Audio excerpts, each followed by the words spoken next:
हम लोग पढ़ने वाले हैं रैखिक समीकरण के हल होने की शर्तें। ठीक है, इससे पहले हम लोग कुछ बेसिक सब चीजें देखे थे और आज हम लोग इसके हल होने की क्या शर्तें होती है, 3 शर्त आज हम लोग याद करेंगे। कितने शर्त? 3 शर्त। तब जाके 3.4 को हम लोग अच्छे तरीके से समझ पाएंगे और क्लियर कर पाएंगे। ध्यान दीजिएगा, जैसे समीकरण के एक रूप को हम दिखाए थे कि मान के चलिए a1x प्लस b1y और प्लस c1 बराबर क्या होगा? 0। उसके बाद देखे थे a2x plus b2y plus c2 बराबर क्या देखे थे? 0 देखे थे। ठीक है, अब इसी का तुलनात्मक अध्ययन करने वाले हैं, इसके अनुपातों का तुलना करेंगे। x का कोफिशिएंट होगा, b का y का कोफिशिएंट और अचर पद वाले सबका तुलना करके ये जानेंगे कि रैखिक समीकरण का हल किस प्रकार का होता है, उसका ग्राफीय निरूपण कैसा होता है, उसका बीजगणितीय हल क्या होगा। ये 2-3 तरह से बातें को हम लोग समझेंगे। ध्यान दीजिए, सबसे पहला कंडीशन बनेगा, हम पहले अनुपातों की तुलना करेंगे। तो अनुपातों की तुलना में पहला कंडीशन आता है कि a1/a2 बराबर नहीं होगा b1/b2। ये हमारा पहला कंडीशन है। दूसरा कंडीशन a1/a2 बराबर होगा b1/b2 और बराबर होगा c1/c2। यहाँ तीनों आपस में क्या हो गया? बराबर हो गया। और तीसरा कंडीशन ये है हमारा कि a1/a2 बराबर हुआ b1/b2 लेकिन बराबर नहीं हुआ c1/c2। अब ये तीनों कंडीशन को हम एकदम बिल्कुल आराम से और आसान भाषा में समझेंगे। आपको क्लास में ही याद हो जाएगा, आपको कहीं दोबारा याद करने की जरूरत नहीं है। अब देखिए, यहाँ पे हम अनुपातों का तुलना लिखे हैं। अब इसमें हम देखेंगे इसका कि ग्राफीय निरूपण किस प्रकार का होता है, इसके ग्राफीय निरूपण को समझेंगे।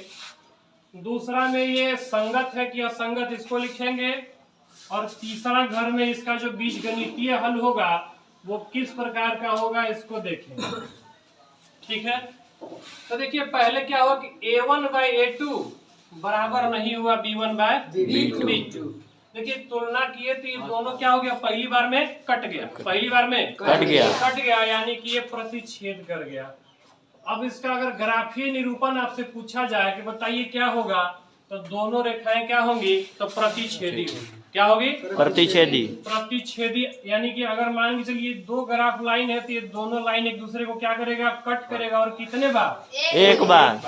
मतलब ये दोनों एक ही बार मिलने वाला है, दोबारा मिलने वाला नहीं है। उसके बाद इसके हल की बात करें तो इसका हल होगा संगत। क्या होगा? संगत होगा। और बीजगणितीय हल इसका क्या निकलेगा हमारा? तो बीजगणितीय हल अद्वितीय होगा। अद्वितीय का अर्थ होता है उसके जैसा कोई नहीं। अरे उसके जैसा कोई नहीं, मतलब सिर्फ एक ही हल निकलेगा, उसके अलावा कोई हल निकलने वाला नहीं है। तो ये अद्वितीय हल होगा। अद्वितीय हल होगा, अद्वितीय हल होगा, या आप कह सकते हैं केवल एक हल होगा। इसका केवल एक हल होगा।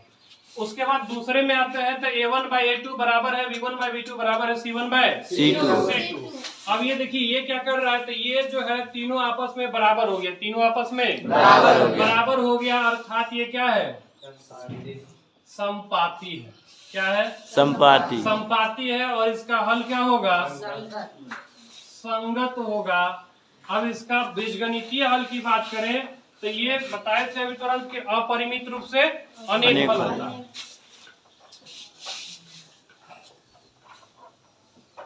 अपरिमित कहिए या अनंत रूप से अनेक हल होगा। उसके बाद तीसरा है हमारा कि a1/a2 बराबर हुआ b1/b2 लेकिन बराबर नहीं हुआ c1/c2। तो इसका जो हल होता है, इसका ये क्या होगा? ग्राफीय निरूपण समांतर होता है। और ये क्या होता है? तो असंगत होगा। क्या होगा? असंगत। और इसका कोई हल निकलने वाला नहीं है, कोई हल नहीं। अब ये तो हम बस टेबल को लिख दिए, लेकिन क्या अभी समझ में आया? नहीं सर, क्या नहीं सर। लेकिन अब इसको हम आसान भाषा में समझते हैं कि याद कैसे रखेंगे। तो इतना बार टेबल लिख दिए, लेकिन किसी को याद होने वाला ऐसे नहीं है। घर में जाके कितनों रट्टा मार लीजिए, कंसेप्ट जब तक क्लियर नहीं रहेगा तब तक याद होने वाला नहीं है। समझिएगा, पहला नंबर है क्या कि पहले बार में ये कट गया है, पहले बार में कट गया, यानी A1/A2 बराबर नहीं हुआ B1/B2। क्या हो गया है? कट गया। क्या हुआ है? कट गया, यानी प्रतिच्छेद कर गया। क्या कर गया? प्रतिच्छेद किया। अर्थात ये देखिए दोनों रेखाएं एक ही बार मिलती है। प्रतिच्छेद कब होगा? जब दो रेखाएं एक दूसरे को एक बिंदु पे इस प्रकार कट करती है, तो उसे हम लोग प्रतिच्छेदी रेखा कहते हैं ना। चलिए, तो ये प्रतिच्छेदी हुआ यानी कि संगत है, लेकिन कितने बार? एक बार। और इसका हल अद्वितीय, केवल एक हल निकलता है। ठीक है, अभी अब एक उदाहरण दिए थे आपको कि जैसे आप कहीं भोज खाने के लिए गए, नानी के यहाँ गए, मामा के यहाँ, कहीं भी गए, ठीक है, और आप किसी व्यक्ति से मिल लिए, किसी व्यक्ति से मिल लिए, वो भी कहीं विदेश से आया होगा और आप भी कहीं से गए हैं, आप दोनों एक साथ मिल लिए, तो एक बार मिले होंगे। Yes sir. उसके बाद वो भी अपने रास्ते और आप भी अपने रास्ते। तो देखिए वही हुआ कि यहाँ दो आदमी आया, मिला, लेकिन वो भी फिर अपने रास्ते चला गया और ये भी अपने रास्ते। यानी आप मिले कितने बार? एक बार। अब कभी उससे मिलने वाले नहीं है। तो एक बार मिले तो ये संगत, यानी कि एक बार संगति तो हुई। अरे एक के बार न हुई है, तो ये आपका प्रतिच्छेदी है। क्या है? प्रतिच्छेदी। अब एक बार मिले तो एक आध को हल तो निकल के आइबे करेगा। तो इसका अद्वितीय हल है केवल एक हल। क्यों भाई एक हल है? क्योंकि एक के बार मिले हैं। अरे कितने बार मिले? एक बार। गए नानी के यहाँ कभी आप लोग? Yes sir. मिले किसी से? नजरा देखो। ठीक है, बाद में मिलिएगा, ध्यान दीजिए कि A1/A2 बराबर हुआ B1/B2 बराबर C1/C2। अरे ये तो सब आपस में बराबर है। अरे आपस में बराबर है, तो इसका हल क्या हो रहा है? संपाती। अब संपाती का मीनिंग समझते हैं आप लोग? संपाती का मीनिंग क्या होता है? कि जब दो रेखाएं एक दूसरे पर एकदम बिल्कुल चढ़ी रहे, है ना, कि एक दूसरे पर चढ़ा हुआ रहेगा, ये कभी ऊपर उतरने वाला नहीं है। लो, एक रेखा ये है, ए भी मान के चलो, और दूसरी रेखा एकदम बिल्कुल इसी पर चलेगा, एकदम साथ, कभी साथ छोड़ने वाला नहीं है। अरे कभी साथ छोड़ने वाला नहीं है। चीना मारना, ये सब तो खूब समझ में आता है तुम लोग। तो इन लोगों का साथ कभी छूटने वाला नहीं है, तो ये समपाती हो गया। और ये कैसा होगा हल? इसका संगत होगा। क्या होगा? संगत। इसका हल संगत निकलेगा। अब देखो संगत है, अब तो इक्के साथ न रह रहा है, कभी अलग होने वाला है, तो बहुत सारा हल देगा हमको। प्रत्येक बिंदु पर ये हल देता है। तो इसका अपरिमित रूप से क्या हो गया? अनेक हल, या अनंत रूप से अनेक हल। अच्छा, ये एक के बार मिला था इसलिए एक को हल दिया, तो अनेक बार मिल रहा है इसलिए अनेक। तीसरा देखिए, तीसरा ही बड़ा आसान है। A1/A2 बराबर हो गया B1/B2, लेकिन बराबर नहीं हुआ C1/C2। तो ये होता है समांतर। समांतर का मीनिंग समझे क्या? समांतर का मीनिंग क्या समझे? कि ये कभी आपस में मिलने वाला नहीं है। अरे कभी आपस में मिलने वाला नहीं है। देखो ये समांतर है, इसका दूरी हमेशा बराबर होता है, ये दूरी बरकरार रहता है। यो यहाँ से देख रहा है और यो यहाँ से देख रहा है, लेकिन मिलने वाला नहीं है। जमीन और आसमान का कभी मिलन हुआ है जी? तो इसका भी कभी मिलन होने वाला नहीं। तो ये हो गया असंगत, यानी संगति में कभी आने वाला नहीं है ना। तो ये असंगत हो गया और इसका कोई हल निकलने वाला नहीं है। बस अंदर दबा के मार दो, लेकिन मिलने की कोशिश नहीं है। कोशिशों नहीं करना है, क्योंकि मिलेगा तो ब्लास्ट हो जाएगा फिर। समझ गए कि नहीं? तो यहाँ तीन कंडीशन है, तीनों को आप एकदम मजाक में याद कर लीजिए, फिर दोबारा ही मौका मिलने वाला नहीं है। कि A1/A2 बराबर नहीं हुआ B1/B2। तो ये तो रेखाएं प्रतिच्छेदी होगी। एक बार मिला है ना, प्रतिच्छेद किया कितने बार? एक बार। तो ये संगत हुआ, ठीक है, और इसका एगो हल निकला।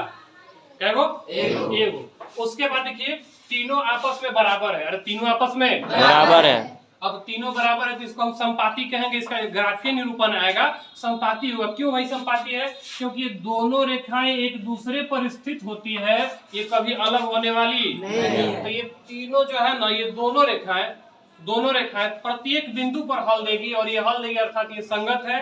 और संगत है तो इसका हल कितना निकलेगा? तो अपरिमित रूप से अनेक हल। अनेक हल क्यों भाई? तो क्योंकि साथे साथे चल रहा है, कभी अलग होने वाला नहीं है। अब देखो तीसरा नंबर में समांतर पढ़े थे, समांतर है कि बस देख सकते हैं, मिलने की कोशिश नहीं है।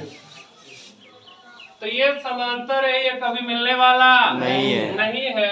और इसका जो है हल क्या होगा? असंगत होगा और इसका कोई हल निकल, अरे जब मिलवे नहीं किया तो हल कहाँ से निकलेगा? निकलेगा जी? नहीं निकलेगा है, तो कोई हल इसका नहीं होगा। इस प्रकार से उम्मीद करते हैं कि तीनों आप लोग समझ गए होंगे, ठीक है। उसके बाद ही कौन? ये अनेक कुमार है, हाँ? ये मेरा ट्यूशन का पैसा ड्रीम 11 में लगा दिया है, बोल रहा था काल 1000 ड्रीम 11 में मुनाफा पाने के लिए लगाता है तुम लोग, हैं? बताओ, मास्टरों का पैसा तुम लोग ड्रीम 11 में खा जाते हो। घर से दिया गया ट्यूशन के लिए तो ड्रीम 11 में लगा दिया, यहाँ का पैसा क्या देगा? डूब गया तो ड्रीम 11। वीडियो बनिए रहा है। ऐसा गलत काम मत कीजिए आप लोग कि मास्टर का पैसा ड्रीम 11 में मत लगाइए। आप लोग मेरा बोलिए बिस्तर समेट दीजिएगा तब तो, ठीक है।